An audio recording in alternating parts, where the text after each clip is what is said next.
What's next is a large series of tutorials that we have. Like I said, we have some of them are actually in books. It's a book I have right over here. And some of them are directly here on the website. And some of them are both, actually.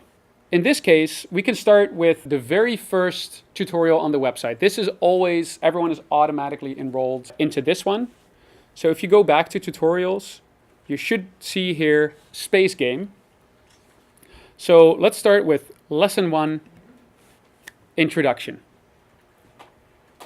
Now you can see it already looks a little bit different from before.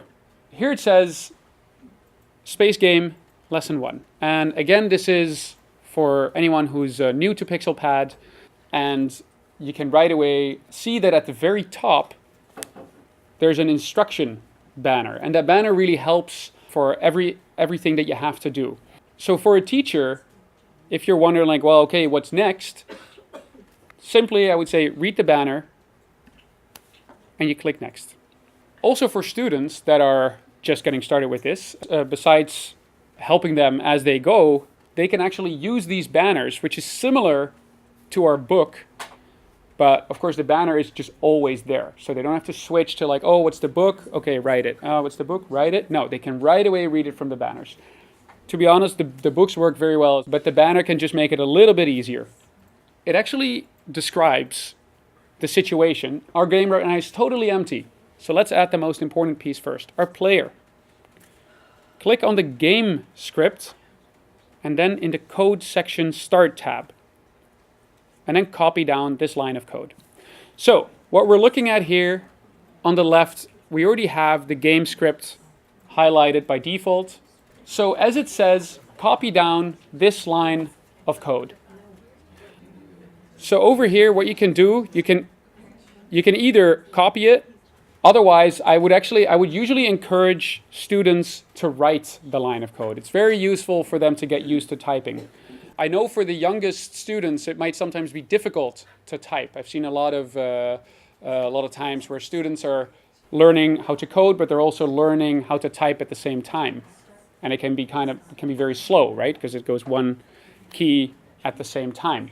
That's totally fine though, because that is something that you just, I'm sure everyone here has realized you just have to practice it and practice it. And so this line of code, it should look like this: player equals object new, object player. This might seem a little bit odd because you might say like, wait a minute, they won't understand what this line means though. Isn't there a lot of information we should give them first about what does that equal sign mean? What does that parenthesis mean? And there's little quotes. The way that this is designed is to give quick feedback on a simple line of code that students can just copy. If we want to explain all the details first, everyone's going to be bored before they actually get to the fun stuff, right? Again, I like to compare it to playing. I don't even play guitar, but I like to compare it to playing guitar. I always say, if someone's excited about playing guitar, do you first hold the guitar and say like, well, let me explain what this string is, what that string is, and like how it works from a physics perspective? No, the first thing, they should actually hold that guitar and strum it, right? And then after they've done that, you can get into like, okay, now let's explain how that really works. Okay, same idea here. So this is to have them already write a line of code, even though they don't fully understand what that means. This line of code is, again, this is real code. It's Python code. Python is a language that's one of the most popular languages in the world right now. And it's actually also relatively easy to pick up. It still always takes some time, but relatively easy. If you're at this slide at the very top, you can always select that and copy it and paste it down here. As I said before, I always recommend for students to write it themselves to get also familiar with typing, not just copy paste. Then the next step would be to press the play button. The play button right over here now shows an empty sprite. So this is what everyone will see. As you can see on the next slide here, it actually kind of helps the student to understand like, hey, that's weird. Why is it just a box that says empty image and not a spaceship, right? It was the player was supposed to be a spaceship.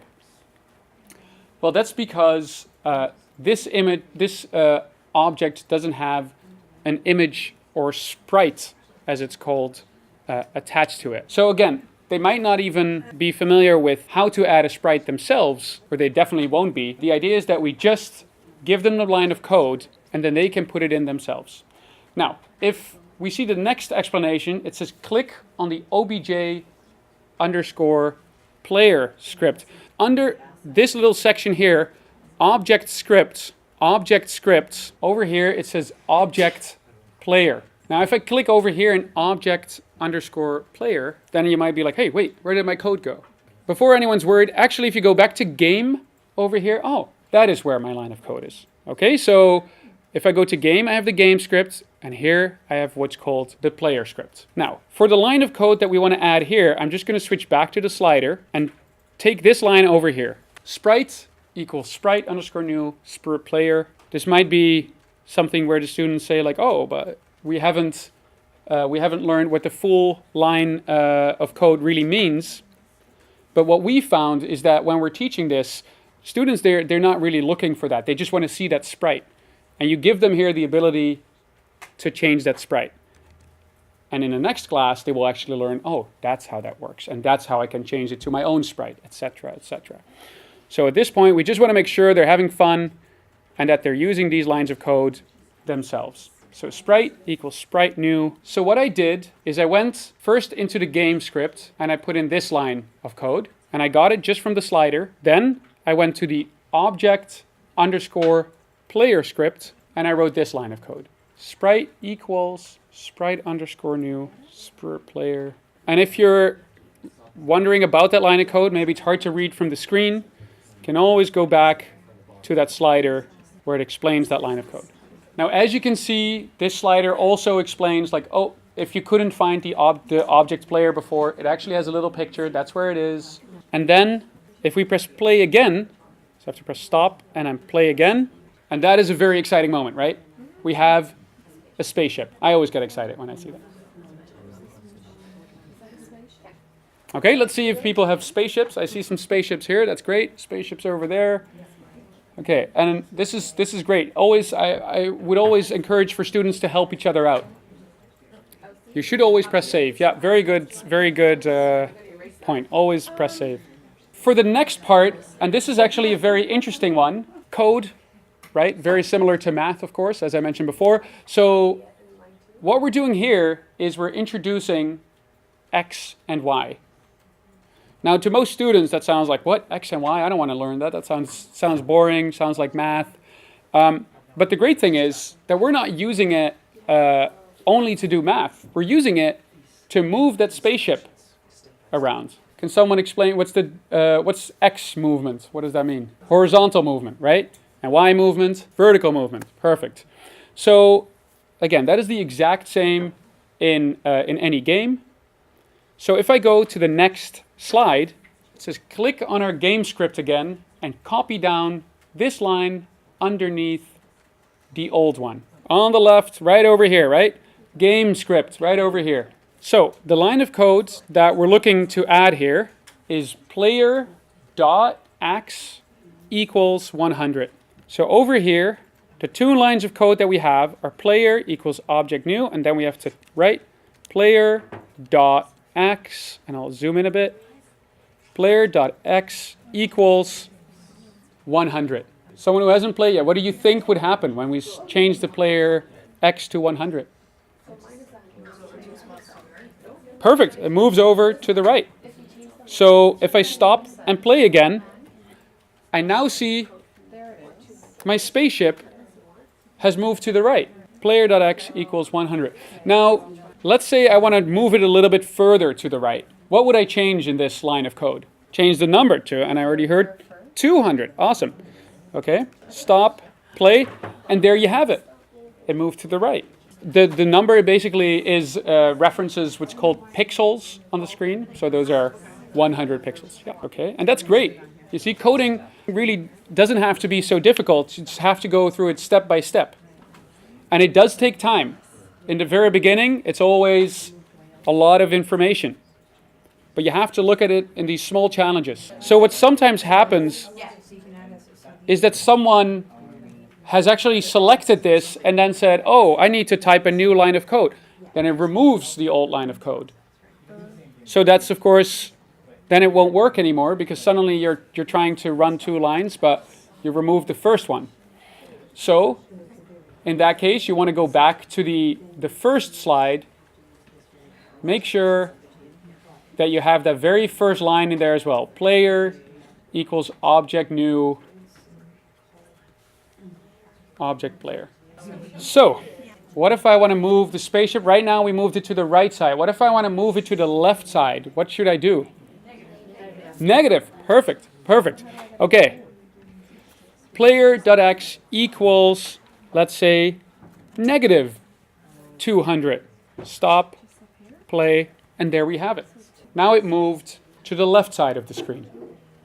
Okay, so this teaches the concept of x without having to explain through a full chapter of a book. Instead, they're using it, and they're like, oh, okay, great. I do want my spaceship to move, and now they know how.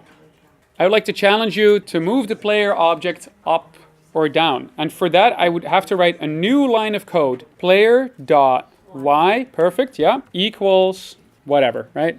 100, 200. So now I can change the x and the y of the object. So here you see now we have moved it in the x and we've moved it in the y. Play again, then you can see the y position change. If I change that number, it changes the y position. Okay, so now we've moved it up and down, and we can go to the next slider. So what it says, our spaceship is pretty cool, but not much of a game if there's only a player, right? We probably want to have more than just a player object. So we can add some new objects to the game. In this case, what we like to do is add an asteroid. To add the asteroid, we basically have to do the same thing as we did with the player, but we have to change a few things. Now, this part is, of course, very important. This part is very important because even though maybe they didn't understand this code yet, but now they have to look at like, okay, well, this is to create a player. What changes if I create an asteroid? And if you look at the next slide here, it says now back into the game script. We can write a new line of code. Asteroid equals object underscore new and then object underscore asteroid. Now that line of code is very similar to what we wrote before. So over here we say asteroid equals object new object asteroid. There we said player equals object new object player. So let's try and copy this line.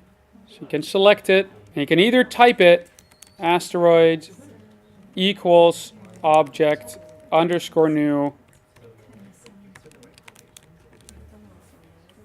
I got the question here, did you leave the number 5 blank on purpose? Why didn't I put anything on number 5? An interesting thing about code is that you can always just leave an empty line. In fact, I can do this, and the code still runs fine. It just ignores empty lines. So I would say yes. I left it just to make it clear, like, okay, that's the player. That's where we set the player position, and then I leave an enter. Yeah, just for clarity. So again, you can always put some enters in the middle, and the code will run totally fine. Good question as well. So we are creating a new asteroid, but we want to be in the game script for that. Oh, I see. We want to be in the game script for that. So what you should see when you press stop and play, this is what you should be seeing right now. Okay, and can someone tell me why the asteroid is only a blue box that says empty image? We didn't set the sprite of the asteroid exactly the same as the same issue as we had with the player. Okay, now maybe did someone already manage to get the sprite in? Maybe show a hand. Okay, oh, quite a few. Okay, that's great. That's really that kind of progress you can only dream of. But that's exactly what I like to challenge people with, right? That's exactly the kind of steps you have to take to understand that. Oh, wait a minute, we can do the same thing for the asteroid as we did for the player, That's a big step. In the slider, it also gives you some hints, of course, of actually all of the information you need. So in the asteroid start tab, we can add another line of code, and that is this line of code. If everyone can try that out, in the object asteroid, we add one line of code, sprite equals sprite new, sprite asteroid. And again, what you should see is a little asteroid right in the center of your screen. Let me also clarify here, because I see some people are having issues with that. Every time you click on these different scripts, those scripts have their own line. So if I look right now in, for example, the game code, this shows 4 lines. If I go to the player, it shows 1 line of code. If I go in the asteroid, it shows 1 line of code. The idea is every line of code that you see here is part of a different script. Okay, so I have 3 different scripts right now with different code in it. I have the game, the player, and the asteroid. We're actually pretty much at the end of the lesson, which is impressive, because usually this takes about an hour, I would say. This normally takes about an hour. Of course, with younger students, I always go a little bit slower. But I would like to ask for everyone, if you can try and move that asteroid as well on the X and Y position.